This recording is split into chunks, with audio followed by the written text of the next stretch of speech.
Devils in the Details Part 2, Return of the Details. Now when you're making a custom rat rod style truck and your theme is skulls, certain things just need to be modified, right? So the pull vents down in the corners of the cap, right? Little black knob. That ain't gonna work for me. So what I'm gonna do is I'm gonna make kind of like my custom shift knobs and a few other things. I'm gonna make custom pull knobs. And what are we gonna use? Skulls. So these are just a cheap little plastic skull, right? So in order to do this, we need to make sure there's a cavity in the back, and then we're gonna turn it into a pull knob by just sinking in some screws, and then there we go. So let's shave this sucker up and do it.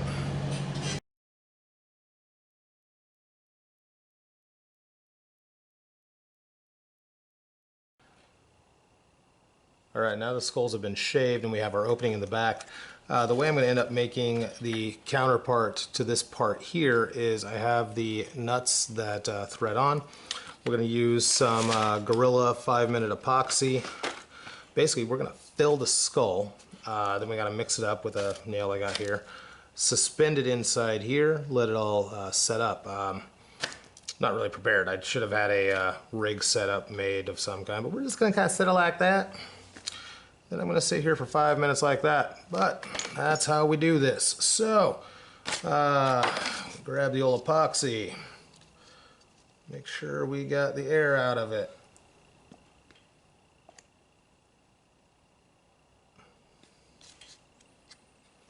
And come on. Fuck it. We'll just, God hates a coward, right? We'll just fill this entire dang thing full of this epoxy. This has got to be the most awkward plunger setup I've ever dealt with.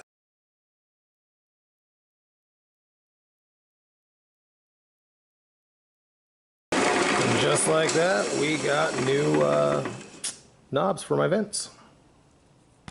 So if the vent knobs are skulls, so is the e-brake. Same kind of principle. We got a polyresin skull here. We're going to tap into the back side of it, sink in some screws, and then we got a new pull knob for the e-brake.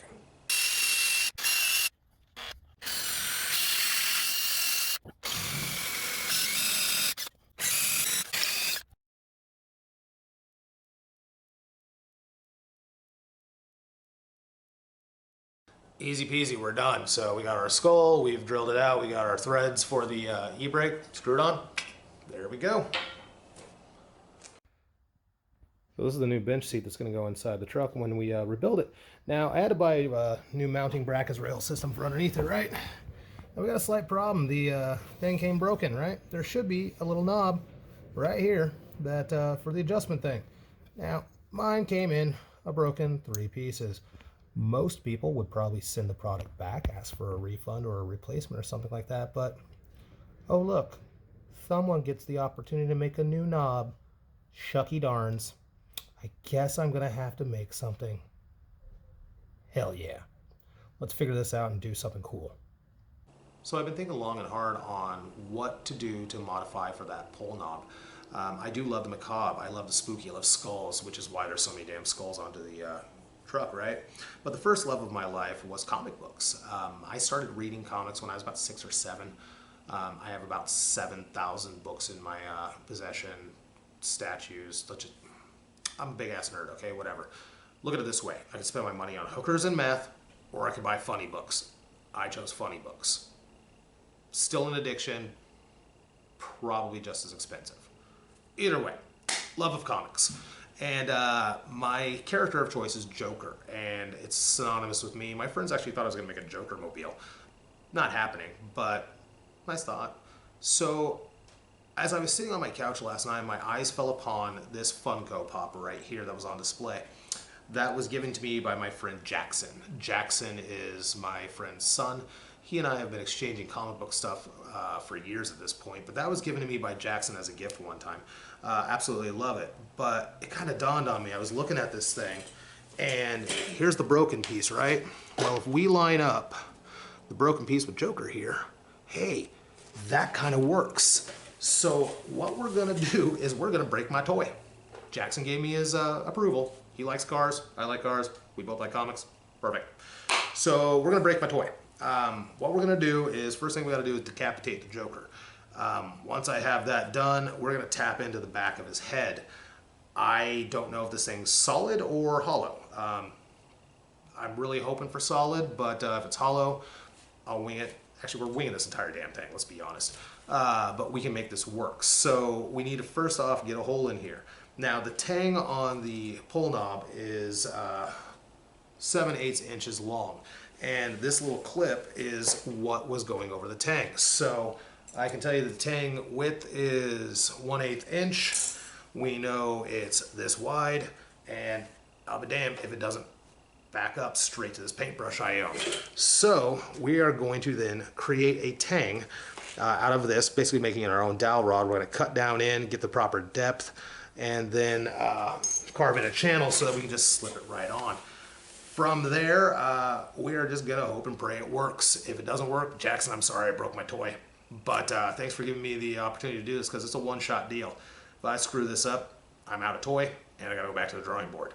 But yeah, let's do this. Let's turn this lovely Joker figurine into a bitchin' knob for my truck.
It's completed, we are just gonna slap that sucker down.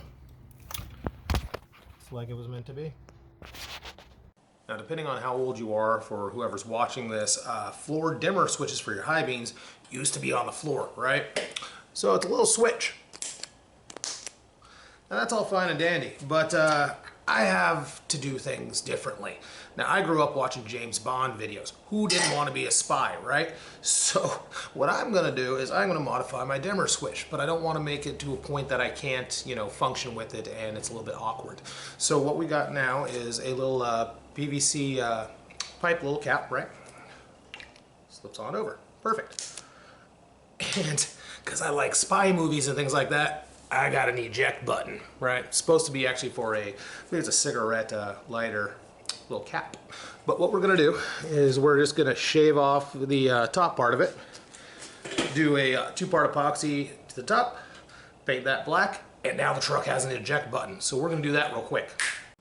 Might be quick and dirty, but we have made an eject button now. So very, again, simple, slip it right on over. Perfect. Downside, doesn't really work like a spy car. Can't eject someone. So if you're ever riding with me and all of a sudden you just hear, no, you're probably pissing me off.